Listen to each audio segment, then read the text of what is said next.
Education continues to be the goal for staff with Carter County drug prevention, and a new study is now showing the impacts of tobacco and substance abuse across the region. Joining us this morning are Dolly Reaves and Emma Carpenter to talk about the study and the plans ahead for this year. Thank you guys so much for joining us today. Yeah, thanks for having us. Absolutely. And Dolly, let's start with you. Let's talk about what you were able to take away from this new report from TN Together.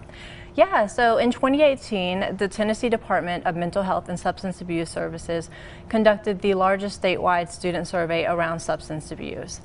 And this survey had 21,000 respondents with 28 counties, and Carter County was one of them.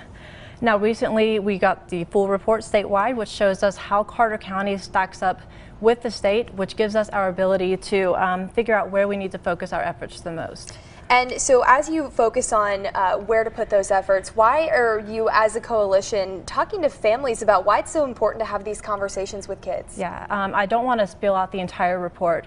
I would definitely encourage everyone to go online to read about it. But two of the key takeaways I want to mention is that less than half of the students responded that they had one conversation with an adult about drugs.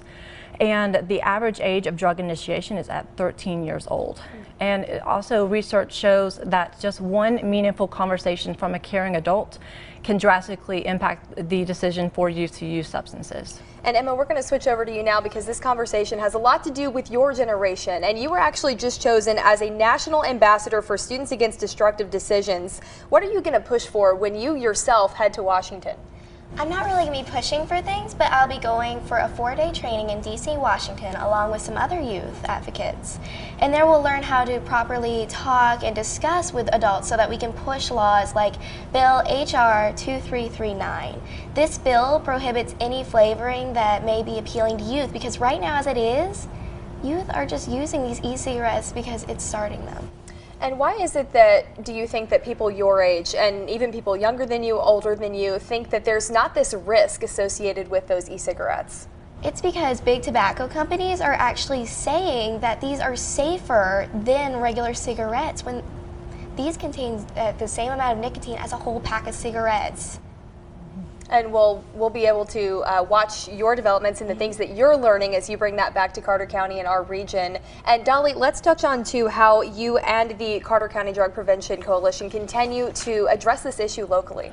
Yeah, so Carter County Drug Prevention actually works with several youth groups such as SAD.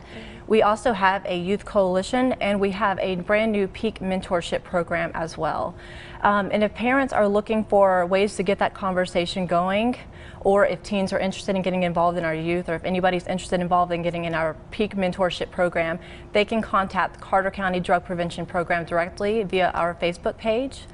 And also just kind of want to mention, for anybody who is in need of a free and confidential referral to substance abuse for addiction treatment services, they can contact the Tennessee Red Line at 1-800-889-9789.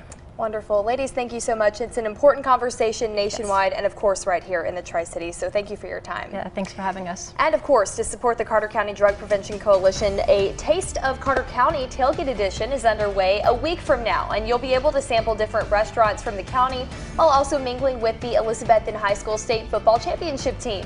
Tickets are on sale now, and we will have more details on that event for you on WJHL.com. We'll be right back after this.